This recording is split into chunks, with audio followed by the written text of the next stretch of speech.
Good morning. My name is Clint Land, and this is my assignment for the IMD275 Effective Presentations assignment. I will be covering telecommunications. Telecommunications, by definition, is the transmission of information over significant distances to communicate. The three basic elements you need for telecommunications are a transmitter that converts the information into a signal, the transmission medium that carries that signal, and a receiver that translates the information to usable information.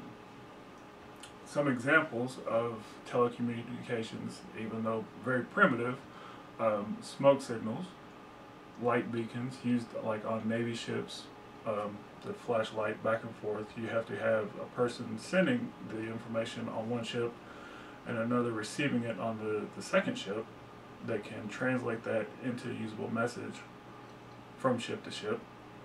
Signal flags, also the same thing. The telegraph, telephone, even CB radios, television. For example, a news reporter in the studio talking to a news reporter at a remote location. They are having a conversation, they are telecommunicating, but it's being viewed by people watching a television program or the news program, for example. Another example is email. Cell phones, many these days have chat and video capabilities. For example, they have programs like Skype and Yahoo and that kind of thing. I'll get to that in just a second. The internet is the most recent medium for telecommunications.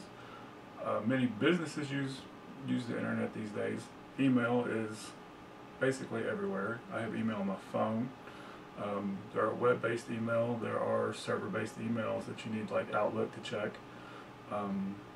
These have become a staple, I guess, of businesses. You can't have a business without having email addresses and ways to communicate, to get out information from one person to the other. Pretty much voicemail for telephones has gone away because of email. Many companies use chat programs. This is my laptop. I have Yahoo running on this side. I don't know if it's the latest version or not, but Yahoo does at this point have video capabilities just like most other chat programs. Skype is used by many businesses. My wife has it at work. I use it to talk to her back and forth. When she was in the hospital recently, she had her laptop with her, and I was able to talk to her via chat because she couldn't talk, but she could type. I could still see her on the video, so not like being there, but close enough. She uses that for work also. That is actually the standard for her work at this point. Many businesses use chat programs to communicate. They can have meetings. GoToMeeting.com is a relatively new website where basically everybody can log in and you can have a virtual meeting without ever actually having to get on a plane and go somewhere.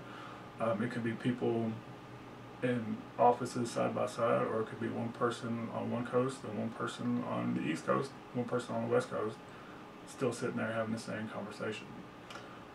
These are some examples of telecommunications, past and present, all the way from smoke signals to the internet, and I guess this concludes my time on telecommunications.